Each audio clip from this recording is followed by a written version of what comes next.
Al finalizar la Primera Guerra Mundial, florecieron varias sociedades secretas que habrían de marcar la futura ideología de Hitler y llevarían a los alemanes en pos del sueño de una raza superior capaz de dominar el mundo.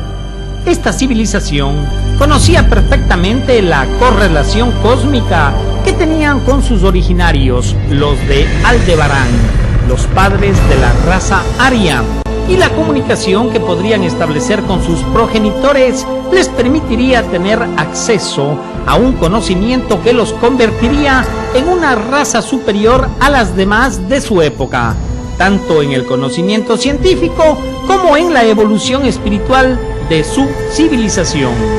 De esta manera, Adolf Hitler logra tener acceso a una gran cantidad de información científica y esotérica, lo que le permitió conjugar una tecnología que, entregada por sus congéneres extraterrestres, le facilitaría adquirir el conocimiento para desplazarse en el espacio exterior utilizando energías limpias, siendo de esta manera Alemania el primer constructor en nuestro planeta de discos voladores con tecnología extraterrestre y pilotos terrestres. Bienvenidos. Uno de los principales dilemas de nuestra humanidad ha sido el poder comprender la exacta diferencia entre el bien y el mal. Es decir, saber qué es bueno y qué es malo. Y es que la lógica que utilizamos para juzgar las acciones que registra la historia tiene que ver con diferentes factores, los mismos que en muchos de los casos no tienen una explicación lógica en este planeta, sino fuera de él, como es el caso que hoy nos ocupa. A lo largo de la historia de nuestra humanidad, los ovni o platillos voladores han sido vistos como luces misteriosas y desconocidas, como manifestaciones intangibles entre la realidad y la fantasía. Muchos científicos, dentro de su escepticismo, los han calificado como fenómenos inexplicables, ilusiones ópticas e incluso como los inventos secretos alemanes llevados a cabo durante el período del Tercer Reich. Y es aquí precisamente en donde encontramos documentos con historias místicas y esotéricas, aún en los manuales técnicos de las fuerzas aéreas alemanas. De hecho, uno de los primeros reportes sobre avistamientos ovni que registra la prensa internacional tuvo lugar el 14 de diciembre de 1944, cuando un artículo del New York Times decía lo siguiente: unas misteriosas bolas luminosas son el más reciente invento de los nazis. Esto significaría que al final de la Segunda Guerra Mundial, Alemania estaba ya en posesión de un arma secreta, la misma que desplegaba todas las características conocidas de los ovnis. Las investigaciones hechas en torno de estos ovnis alemanes han sido extremadamente difíciles, pues consultamos en documentos secretos, historias y literatura oculta, fotografías, gráficos, fragmentos de escrituras y el testimonio de individuos que estuvieron directamente relacionados con las sociedades secretas como la Thule y la Abril y la Organización del Sol Negro, quienes aseguraron que todos los que saben no hablan y todos los que hablan no saben. La primera parte de este intrincado rompecabezas tiene su origen después de la Primera Guerra Mundial en la ciudad de Viena, en donde se hizo contacto con sociedades que profesaban ideas captadas de la antigua Sumeria y que investigaron mucho material que circulaba sobre el tema, y fueron luego estas ideas las que fueron tomadas por los miembros del Tercer Reich. Ideas dentro de la visión de una tecnología nueva y no convencional. Este fue en realidad un periodo de enorme desarrollo y conocimientos dados por órdenes y doctrinas secretas, como la de los templarios, los rosacruces, los nuevos templarios, los masones, los iluminados, los teósofos, los filósofos y los antropósofos. Muchos de ellos parecían haber despertado de repente de un sueño de largos siglos de duración. Pero ¿cuál era el motivo que ocasionaba estos cambios? Pues, a decir de estas órdenes secretas, todo tenía su origen en el cambio que se produciría de la nueva era, es decir, de la era de Piscis a la era de Acuario. Todos estos grupos sentían que debían ser el estandarte de la nueva era que se aproximaba. En el inicio, todas las filosofías heréticas eran en su mayoría venidas de Oriente, y algunas de estas estaban relacionadas con el concepto de la Atlántida. Todos los grupos, al aproximarse la nueva era, estaban fascinados con una nueva meta, la nueva era dorada, la cual trascendía el bien y el mal. Desde el principio de los tiempos, este concepto ha creado conflictos en el mundo espiritual, entre la luz y la oscuridad, entre la magia blanca y la magia negra, entre el ocultismo y la sabiduría. Una tierra con dimensiones espirituales en la cual los pensamientos humanos se encuentran inevitablemente en el centro de estos conflictos, pues cada vez que el espíritu humano toma una decisión, tiene necesariamente que escoger entre dos caminos: el camino de la luz, en el que predomina el amor, o el camino de la oscuridad, en la que prevalece el egoísmo. Todo esto indudablemente conlleva a situarnos en una doctrina. Todo individuo que posee contacto con altos conocimientos se considera básicamente bueno y es mejor, y como ambos principios se mantienen dentro de él, esto lo obliga a examinar sus pensamientos para conocer al servicio de cuál de estos poderes se encuentra en realidad. Al final de los tiempos, en el ocaso de los dioses, el ser humano tiene la tendencia a creer que los cielos y los infiernos están únicamente en sus pensamientos y en sus acciones, que Dios y el demonio son tan solo una invención. Esto podría ocasionar que el hombre arrastre consigo experiencias erradas, ocasionándole conflictos. Pues los poderes del bien y del mal sirven a un solo Dios, al creador de todas las cosas, generando luz en la experiencia de la vida, creando razas, seres superiores, ya que el poder sin el amor solo origina catástrofes.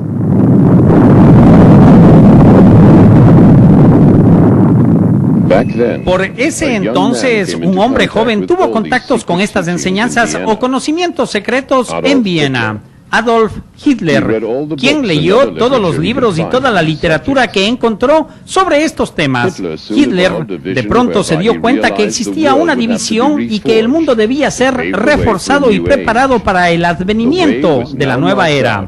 El camino a seguir no admitía más dudas sobre los pasos que él tenía que dar. ¿Era necesaria una renovación del poder del alma o esto aún crearía destrucción? Pero al mismo tiempo, este periodo también nos mostraría un conocimiento positivo, alcanzando estratos de comprensión de nuevas tecnologías, llegando una vez más a la búsqueda de energías alternas que suponemos dieron origen a las máquinas circulares voladoras impulsadas por electrogravitación. Pero volvamos nuevamente a Viena al año 1917, cuando 4 hombres y una mujer se reunieron en un café llamado Schopenhauer. La mujer, una joven llamada María Odrich, una medium espiritualista. Con conocimientos y estudios de navegación aérea estaba el estudiante de historias orientalistas, el oficial Karl Haushofer, el recientemente llegado de Oriente Rudolf von Sobotenborg y Fred Gallard, perteneciente a la Orden de los Caballeros Templarios. El objetivo de esta reunión era el inminente arribo de la nueva era.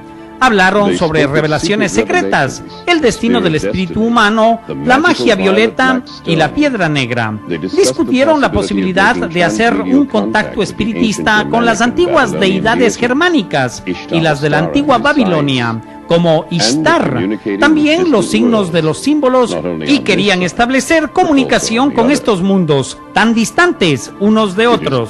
En esta reunión secreta que se realizó en el café Schopenhauer es en donde somos testigos del nacimiento de la sociedad de Thule, la cual dio más tarde origen al nacimiento del Cuerpo Nacional Socialista, así como a la SS, al Sol Negro y a los conocimientos que conjuntamente con la sociedad de Brill dieron como resultado las conocidas actividades del Tercer Reich, además de la comprensión de una nueva tecnología y el consecuente advenimiento de los ovnis alemanes. Pero ¿cuál era el secreto detrás de la puerta? La invencible espada detrás de este poder era el Sol Negro, una luz infinita existente, invisible al ojo humano y que sin embargo se encontraba allí. Era algo real. El sol brillante que conocemos solo ilumina nuestro exterior, pero el sol oscuro secreto es el que realmente ilumina el alma del hombre. Este es iluminado por la luz divina. En este mismo día, la filosofía oculta del Tercer Reich se encontraba bajo una nube de misterios y secretos, pues sus líderes fueron sacados del rango de las sociedades de Thule y de Brill. Ambas sociedades eran significativamente diferentes en muchos aspectos, menos en lo que se refería a la línea a seguir dentro del Partido Nacional Socialista. El emblema de dicho partido era un sol negro. Thule era una filosofía secreta que tenía miles de años de antigüedad desde su fundación y a la que los miembros del Tercer Reich la edificaron, rindiéndole culto. El sol negro es un símbolo que encontramos en antiguas pinturas babilónicas y también en las asirias, tanto en las casas como en los lugares de trabajo. Además, fue siempre un emblema en el culto de los fenicios, quienes conocían este símbolo y creían en todo lo que éste representaba. Tanto los antiguos babilónicos así como las civilizaciones asirias a menudo representaban al sol negro a la altura de la cabeza de los dioses como la forma de una cruz. Los reyes asirios usaban una insignia con el símbolo de una cruz que en nada se diferenciaba a la utilizada por los alemanes del nacionalsocialismo. Esto significaría que el origen de esta cruz sería de miles de años anterior a la aparición de la cruz cristiana. Desconocemos cuál era la intención que guardaban en su mente los miembros del Tercer Reich al rendir este culto y la finalidad del uso de este misterioso emblema. Podría ser que ellos creyeran en una antigua profecía que hablaba de la nueva Babilonia, que surgiría en algún punto no especificado en el centro del planeta con el retorno del rey Sargón. El secreto conocimiento de esta profecía tiene sus orígenes en documentos traídos por los caballeros templarios desde el lejano oriente y que han dormido por siglos enteros, esperando su momento de actuar.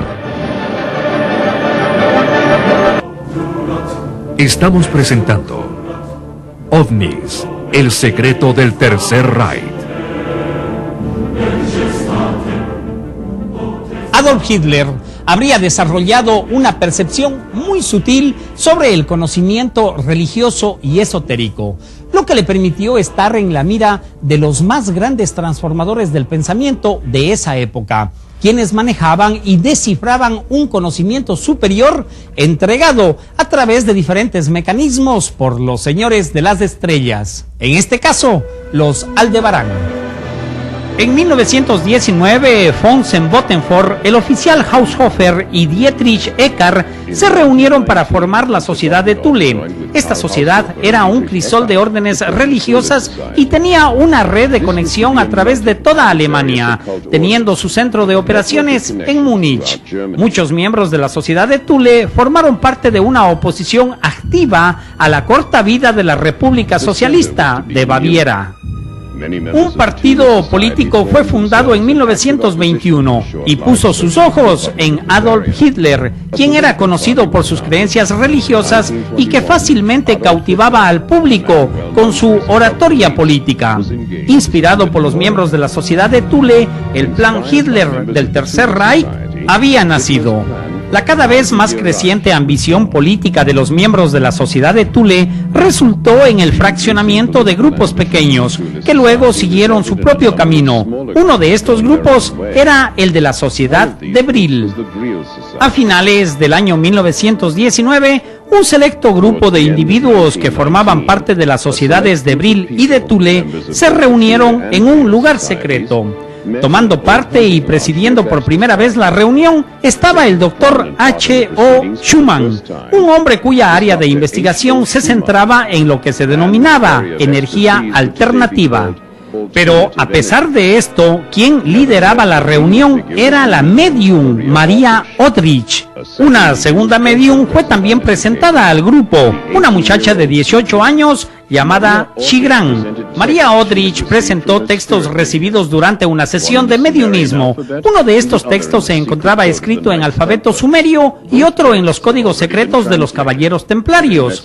Ambos textos deberían de ser inmediatamente traducidos. ¿Eran acaso estos mensajes de los dioses o historias de alguna civilización extraterrestre? Eran planes de construcción sobre el desarrollo y avance de una nueva tecnología con la cual el hombre sería capaz de alcanzar las estrellas, pues nunca antes había concebido la mente del hombre. La construcción de una máquina del tiempo que los transportaría al lugar de origen de los mensajes y llevarlos cara a cara con sus dioses. Ignoramos realmente hasta dónde llegaron con los experimentos con esta máquina. Los experimentos duraron 2 años, pero lo que sí podemos estar seguros es de que la máquina era la inspiración detrás de la unidad motriz Brill de levitación. Al inicio de 1924, la máquina fue desmontada y llevada a Augsburg, en el sur de Alemania, para ser guardada en una fábrica de aviones. Como miembro de la Sociedad de Thule, Rudolf Hess dio varias conferencias en las cuales una y otra vez se hablaba de la gran responsabilidad que tenía consigo esta tecnología, tal y como se había concebido. En estas conferencias se manifestaba que en todas las cosas somos capaces de reconocer dos principios fundamentales: materia y espíritu, luz y oscuridad, bondad y maldad, creación y destrucción. Estos dos principios, la creación y la destrucción, son determinantes en los avances tecnológicos. Presente estaba uno de los estudiosos de esta nueva tecnología, Victor Schauberger, con sus teorías sobre los errores de la propulsión. El inventor Victor Schauberger, miembro de la Sociedad Secreta de Brill, encaminó sus inventos hacia una forma alterna de energía, pero en este tiempo era algo mucho más que eso. Era una prueba rápida de la existencia de una ciencia de tecnología diferente que trabajaba simplemente con las implosiones, es decir, lo contrario de las explosiones. Los elementos positivos entre los teóricos esotéricos del Tercer Reich mantenían que la divina creación estuvo siempre creada, nunca destruida. Una tecnología que esté basada en la explosión y basada en un principio de destrucción no puede, por ese mismo motivo, tener intenciones divinas. Pues todas las combustiones internas, por ejemplo en una máquina de pistón o la energía de los cohetes, trabajan con el principio de explosión. En otras palabras, con capacidades destructivas. El ambiente de desastre que se genera en el planeta con este tipo de energías es palpable. Las tecnologías explosivas, incluyendo la energía atómica y los combustibles de los tubos de escape, requerían entonces de una nueva tecnología, de tal forma que esta búsqueda estaba plenamente justificada. Los experimentos de Victor Schauberger en prototipos voladores se basaban en los principios de levitación. El conocimiento esotérico jugaba cada vez más un importante papel en la búsqueda de las nuevas fuentes de energía y poder.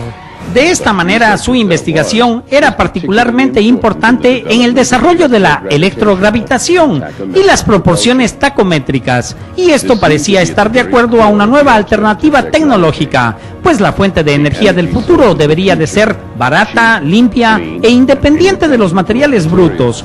Fueron entonces creados dos departamentos especiales, el U13 y el E4 de la SS, para que se concentren exclusivamente en esta investigación de nueva tecnología. Johannes Kepler utilizó en sus experimentos el principio de Pitágoras. Victor Schauberger aplicó el conocimiento enseñado por Pitágoras, al igual que Kepler. El monocordio, un instrumento acústico utilizado por Pitágoras, nos demuestra cómo el universo fue creado por medio de los sonidos, a través de una ciencia divina, y que el universo completo fue creado utilizando los principios de resonancia armónica. La tabla de números está en relación proporcional de uno a otro y determinan la estructura de la materia. Estos sonidos son positivos para el universo, buenos para el átomo, para la tabla periódica de los elementos en química, para la física, para la botánica, buenos para la formación de cristales, y la lista continúa. Poseemos una estructura matemática proporcional y contamos con los principios básicos del monocordio y de la proporción armónica. Victor Schauberger utilizó esta matemática del monocordio para desarrollar sus capacidades y conocimientos del universo y las vibraciones. Una cosa es cierta, sus matemáticas no eran cosa de broma. Las enseñanzas secretas de Pitágoras fueron recopiladas por la orden templaria para su conocimiento.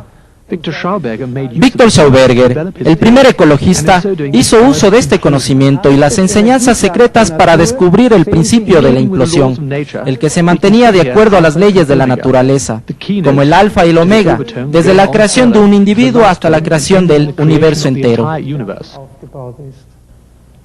Simbólicamente, el alfa y la omega representan al espíritu y la materia, lo cual abarca la creación completa del universo.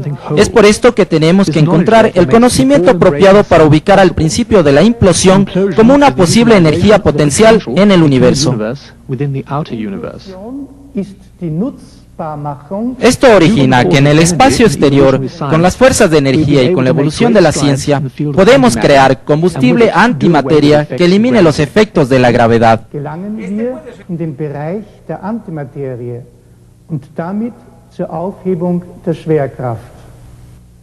Im Juni 1934 wurde mein Vater von Reichskanzler Adolf Hitler. En junio de 1934, mi padre fue invitado por Adolfo Hitler para discutir acerca de su trabajo. Hitler quería saber más sobre el descubrimiento y de las posibilidades de este nuevo plan. Mi padre manifestó que sí, que él estaba a la búsqueda de una nueva tecnología que estaría completamente en armonía con el orden natural de las cosas. Este era su propósito. Un poco antes de la reunión, Hitler llegó y dio nuevas órdenes. Varios miembros de Thule se habían reunido para discutir el plan de Hermann Göring. Dijo que Victor Schauberger hablaría más detalladamente y que mañana o pasado mañana tendría lugar una segunda reunión. Y dijo a sus invitados: tenemos unos planes fascinantes. Nosotros, los alemanes, descubriremos una nueva ciencia. I find the plan fascinating. Yes, we Germans will bring about a whole new science.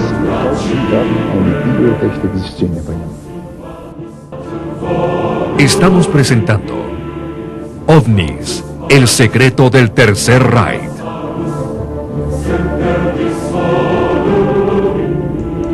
La sociedad de Thule y la sociedad de Brill eran antagónicas entre sí.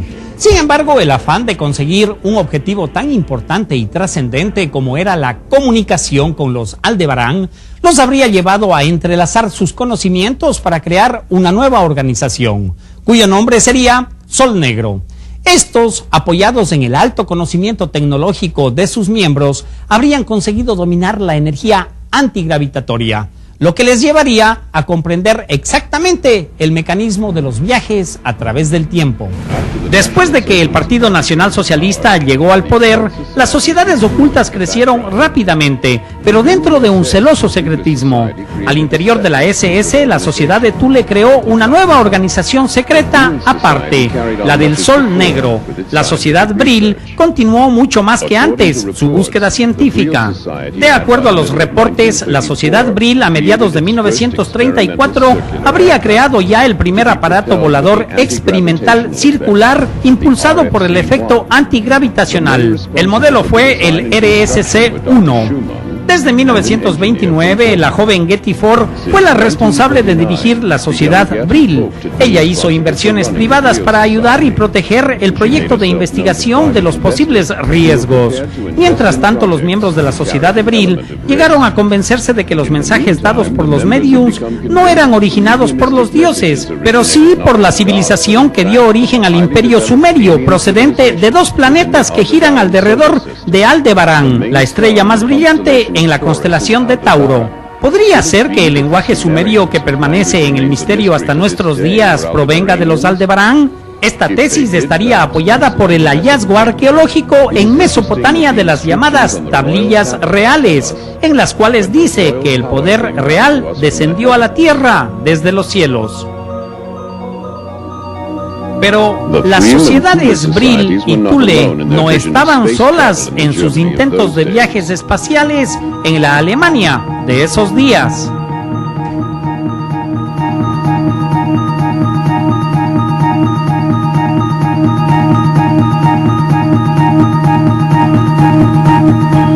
UFO, la Compañía Nacional de Películas Alemanas, realizó un film acerca de la primera mujer en la Luna. El primer cohete espacial fue entonces construido por Diana von Braun y Hermann Hubbert, con el dinero de la UFO. Muchos científicos alemanes estudiaban entonces las posibilidades de hacer vuelos espaciales hacia las estrellas.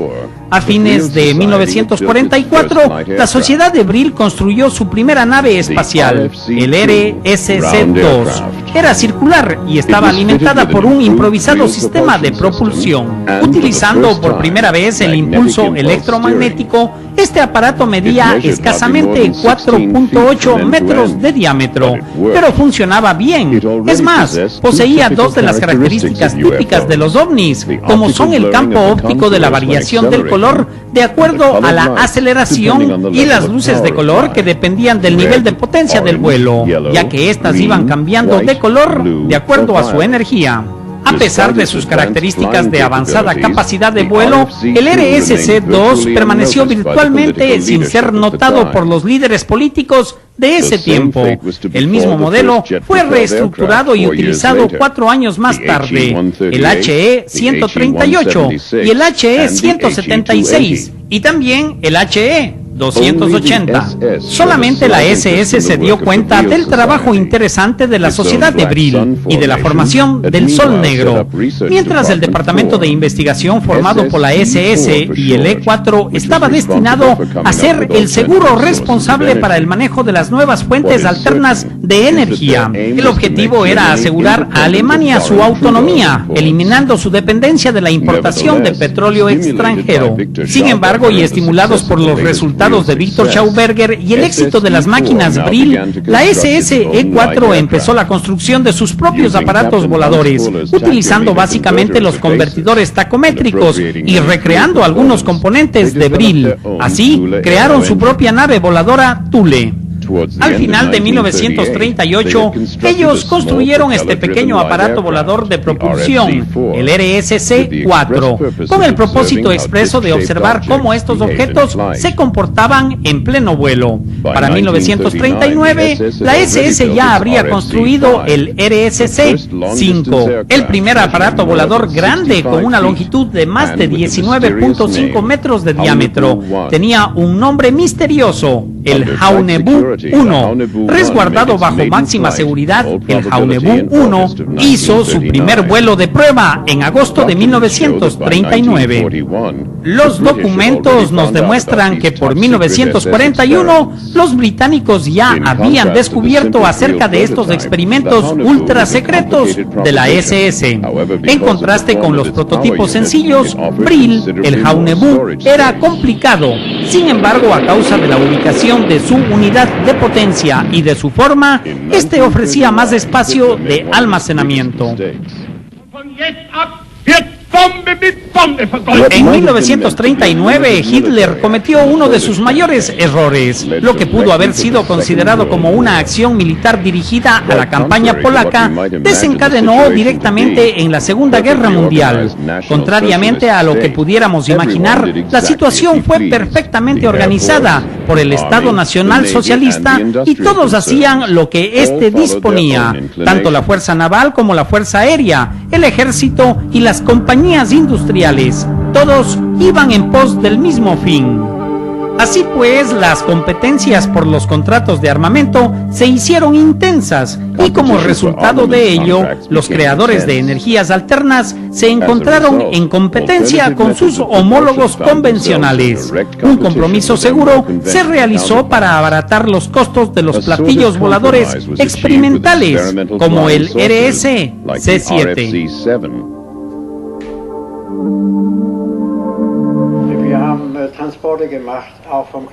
El Escuadrón de Combate 26 recibió órdenes para volar desde Kiel hasta Noruega para interceptar al Escuadrón 35 del Comando de Bombarderos.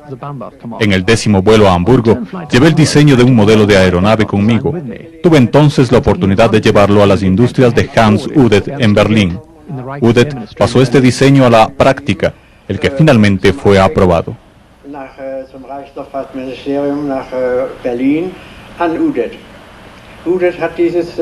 Una y otra vez escuché reportes de personas que estaban trabajando en Praga en la construcción de discos voladores y conocí del progreso que estas personas hicieron en estos proyectos. Básicamente existían el Haunebu y otro que le llamaban Shiver. Estos eran dos modelos experimentales y ya estaban puestos en funcionamiento con resultados prácticos. Praktisch bekommen hätten zum Ausarbeiten, zum Rekonstruieren. Und diese Flugscheibe hat der Schriever auf seine Art, seine Gedanken umgebaut.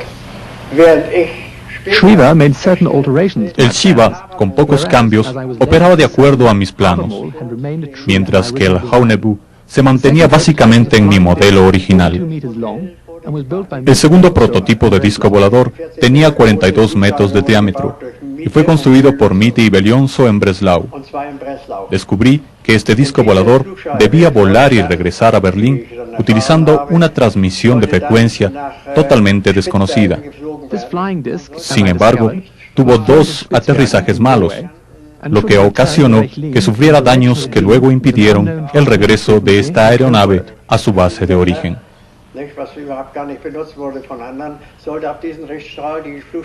Después de esto, volé a los cerros, fuera justo de la ciudad de Praga, en donde se llevaban a cabo las pruebas secretas.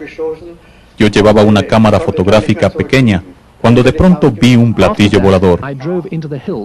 No recuerdo exactamente si era en el mes de noviembre o diciembre, pero lo que sí recuerdo es que los vuelos de prueba no iban a tener lugar hasta el mes de febrero. Este objeto volador se me acercó y vi que no tenía alas en lo absoluto cuando le tomé una foto. Cuando ya se encontraba justo encima mío, le tomé una segunda foto y vi claramente que tenía un giroscopio y que se trataba de un platillo volador.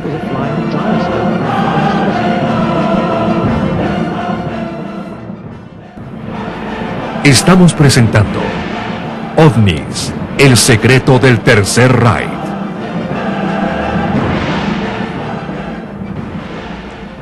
La ufología contemporánea es muy clara al expresar que, aparte de los proyectos secretos alemanes, se han producido reales avistamientos en todas las épocas de los así llamados objetos voladores no identificados, pues se ha logrado establecer con mucha claridad los que pertenecen a una tecnología y construcción terrena y los que se desplazaban en el espacio y observaban un desplazamiento y tecnologías extraterrestres, pues los testimonios al respecto son muy claros. De esta manera tenemos que, además de los platillos voladores convencionales que se vieron en este tiempo, hubo de hecho otros ovnis cruzando el cielo. El pequeño Brill RSC-2, que era usado como aeronave de reconocimiento desde 1940.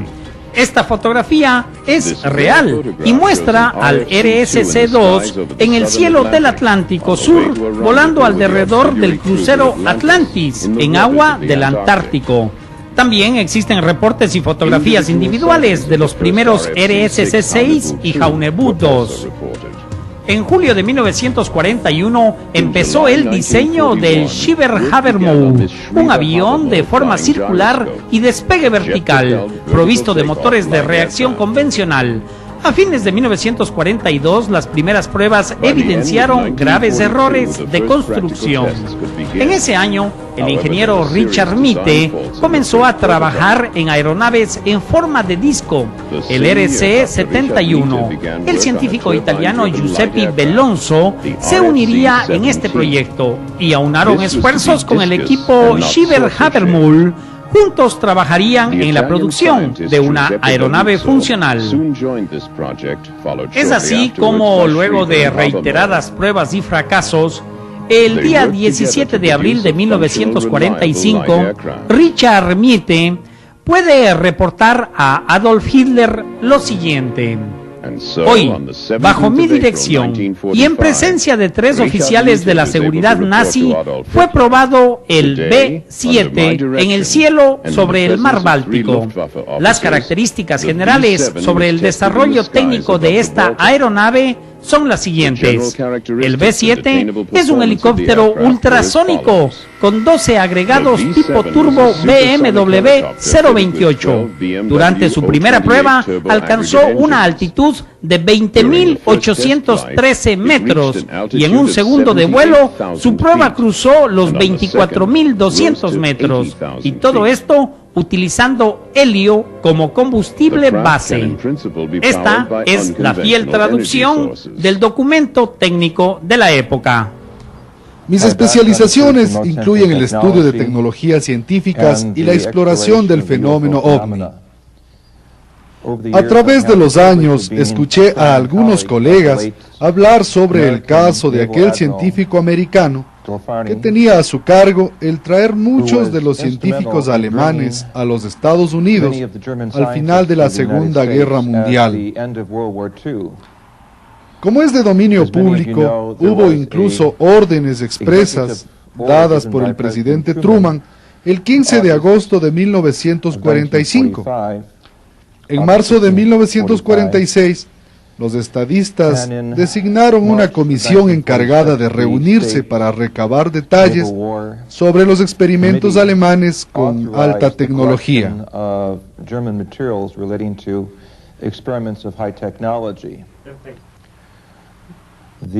Esta operación que se llevaría a cabo consistía en secuestrar científicos alemanes y llevarlos a los Estados Unidos con la esperanza de que los americanos pudieran comenzar rápidamente a estudiar los ya probados B-1 y B-2.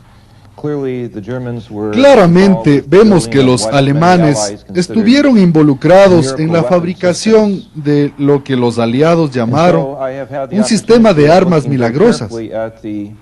Tuve así la oportunidad de ver muy detalladamente los documentos que narraban dos historias. La una se refería a la construcción de la primera ciudad espacial a instalarse fuera de la Tierra y traer para ello a algunos de los mejores técnicos y científicos de alrededor del mundo, encabezados por el Dr. Von Braun, los cuales se encargarían de poner al hombre en la Luna. En la segunda alusión se hablaba de una vista cercana a la evolución de las menos conocidas, recientemente descubiertas, bolas de fuego o los discos voladores, o sea, de las aeronaves con las que los alemanes experimentaron en muchas ocasiones durante la Segunda Guerra Mundial. La inteligencia americana no apreciaba esto en su real magnitud hasta que los alemanes empezaron a cooperar con ellos después de la Segunda Guerra Mundial, con la finalidad de unificar esfuerzos para avanzar al hombre en la conquista del espacio. Los aliados describieron a estos discos lumínicos alemanes como Foo Fighters o bolas de fuego, pero el nombre que los alemanes daban a este ingenio era el de tortugas voladoras, ya que se asemejaban a la caparazón de una tortuga cuando está sobre tierra. Estos experimentos fueron desarrollados por la unidad técnica especializada de la SS en la ciudad de Neustadt y no eran para vuelos tripulados. Equipados con ondas infrarrojas, su misión era volar cerca de los aviones enemigos y anular su sistema de circuitos eléctricos. Adicionalmente, estaban provistos con tubos especiales, los SS Carrera Mortal. Yo era piloto de combate durante la Segunda Guerra Mundial. Serví por 24 años como piloto de combate en la Fuerza Aérea de los Estados Unidos. En ese entonces era un piloto muy joven. Era capitán. Poco antes de finalizar la guerra empezamos a recibir reportes en algún momento de 1943 sobre las bolas de fuego. Eran de una luz muy brillante, algunas veces en color verde, algunas veces de color naranja brillante, algunas veces del tamaño de una pelota de básquetbol, algunas veces mucho más grandes. Muchas veces se ubicaban en formación como los bombarderos y se mantenían en esa posición. Ya sea que bajáramos o subiéramos, estas se mantenían siempre en la misma posición y distancia de nosotros. Tuve amigos que reportaron a estas bolas de fuego apareciendo por fuera al lado de la cabina de su aeronave de combate a una distancia de solo 3 o 4.5 metros, y que al hacer el escuadrón cualquier maniobra, ya sea roles, giros o cualquier otro frente a estas bolas de fuego, ellas invariablemente permanecían exactamente en la misma posición, sin importar lo que ellos hicieran. Esto representaba para nosotros una tecnología muy superior a cualquier cosa que tuviésemos en nuestro planeta. Pensábamos que estos objetos habían sido fabricados por el gobierno alemán porque ellos estaban en el bando contrario, y para entonces nosotros pensábamos que ellos habrían descubierto nuevas técnicas porque sabíamos que tenían experiencia previa en otros instrumentos y en formaciones de vehículos de alta velocidad que poseían destellos brillantes. Tuvimos aproximaciones cercanas a este modelo de aeronave, pero no tan cercanas como nos hubiese gustado. Y pensábamos que, efectivamente, los cohetes habían sido perfeccionados, y que la mayoría de estos ingenios eran simplemente una prolongación de la tecnología utilizada en los cohetes. Estábamos seguros que habían sido creados en algún lugar por los alemanes. Regresemos ahora con los personajes, quienes a través de su contacto directo con los señores de las estrellas eran los responsables de todo esto. En el invierno de 1942, una nueva nave circular pasó con éxito el vuelo de prueba Brill. Era la Brill 1. Tenía un diámetro de 11.56 metros, o sea, las dimensiones de un avión de caza, que era lo que la Brill 1 pretendía ser. Estaba además equipado con cañones teledirigidos, 3 MK-108 y 2 MG-17. Mientras se desarrollaba la construcción del Brill 1, se hicieron significativos intentos para lograr nuevos contactos a través de la transmisión mediúnica. Habían planes definidos, listos para la construcción de una aeronave mucho más grande, la Brill 7.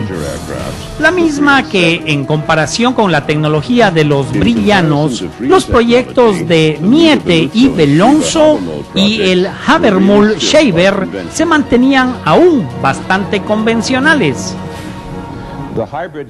El mejor uso que se le dio a esta tecnología, según creen algunos investigadores, fue que permitía el reconocer a una nave espacial como las de los sistemas de Belonzo, Schreiber, Miete.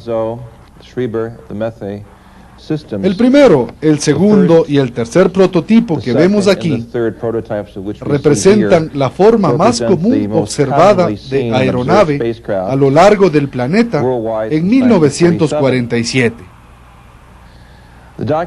La documentación que personalmente investigué sobre los muchos experimentos alemanes nos sugiere que a comienzos de 1935 los alemanes estaban en conocimiento de la existencia de vida y tecnología en el universo. Y esto nos lleva directamente a la posibilidad de que ellos conocieran perfectamente cómo construir naves voladoras, lo que los convertiría básicamente en ser los primeros que abrieron una ventana para el contacto directo con otras áreas revolucionarias de inteligencia superiores.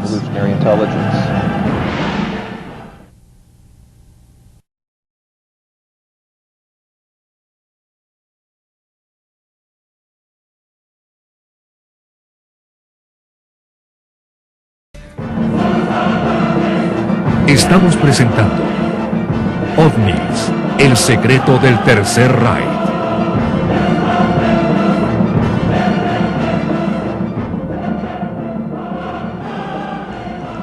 El espíritu de investigación y de exploración que caracterizaba a los miembros de la Alemania nazi los habría llevado a descubrir y posesionarse de gigantescas extensiones de las heladas y vírgenes tierras de la Antártica, territorio del cual tomaron posesión y la bautizaron como la Nueva Suabia. Es precisamente en este lugar a donde sigilosamente se transportaba miles de toneladas de armamento militar secreto, lo que nos plantea una gran incógnita. ¿Cuáles fueron los motivos de esta enigmática operación? Las huellas existentes en los hielos perpetuos nos obligan a tomar nota de uno de los episodios en la historia de las aeronaves que una y otra vez están relacionadas con los ovnis alemanes. La expedición de Alemania a la Antártida en el año de 1938. Ese año, y bajo la dirección personal del comandante Hermann Göring, se planeó una expedición poco usual. La operación, llevada a cabo por el buque Neuschwanstein, consistía en conquistar espacio en este inhóspito territorio. La operación fue todo un éxito y resultó en la conquista de un espacio de 229.000 millas cuadradas, a las que los alemanes le dieron el nombre de Nueva Suabia. Una amplia zona costera con montañas de hielo y lagos, un lugar nunca antes visitado por expediciones extranjeras. A todas las flotas de submarinos les fue ordenado dirigirse hacia Nueva Suabia, poco tiempo antes de finalizar la Segunda Guerra Mundial, entre ellos los avanzados supersubmarinos U-21 y U-23. Y como vemos en estas fotografías, nos surgen más preguntas que respuestas. ¿Podría ser que antes de que la guerra terminara, los platillos voladores Jaunebú y Brill fueran transportados en los submarinos a locaciones secretas? A finales de 1942, el departamento de la SS-E4 legalmente empezó a trabajar en un nuevo y mejorado proyecto OVNI, el Jaunebú 2. Este dibujo nos muestra el diseño básico que nos enseña la planta de propulsión y el fuselaje. El diseño exterior cambia. Las dimensiones del Jaunebú 2 variaban de aeronave a aeronave. Tenía una extensión entre los 26 y 31 metros y una altura entre los 9 y 11 metros en su parte central. Era capaz de tener una velocidad máxima en atmósfera terrestre de 3.200 nudos. Muy posiblemente el Jaunebú 2 era una nave capaz de realizar vuelos interplanetarios. Algunas versiones del Jaunebú 2 advertían ya a los científicos para que se alistasen para ganar terreno en los otros modelos que en ese tiempo se encontraban en la etapa de diseño. Este dibujo nos muestra una cabina para la tripulación y un compartimento para realizar un viaje muy largo. La pregunta surge por sí sola: ¿cuán lejos pensaban viajar? Sabemos que todos los involucrados en estos proyectos secretos, incluidos los científicos, estaban en la búsqueda del descubrimiento de una mejor tecnología, lo que desembocó en los grandes proyectos Jaunebú en los años 1939, 42 y 45. Estaban capacitados para viajar tripulados. Esto nos puede dar una pequeña idea de lo que se veía a lo largo del planeta. Naves electromagnéticas se hallaban listas para ser tripuladas y contaban incluso con cabinas para dormir. Eran el prospecto de un nuevo y rápido sistema listo para ser usado. Incluso se podrían almacenar bajo tierra y podrían despegar desde cualquier parte.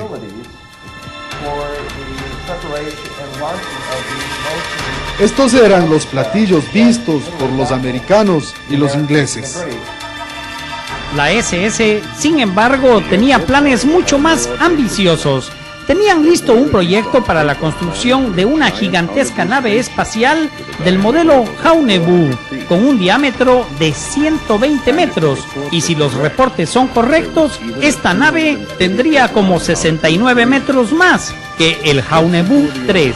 Al final de la Segunda Guerra Mundial, el departamento de la SS-E4 planeó la construcción de una gigantesca estación de aterrizaje para ovnis. Tenía que ser ensamblada en diferentes hangares y bajo el nombre de Máquina Andrómeda. Con una capacidad de 100 toneladas métricas, esta especie de nave nodriza era impulsada por motores Brill.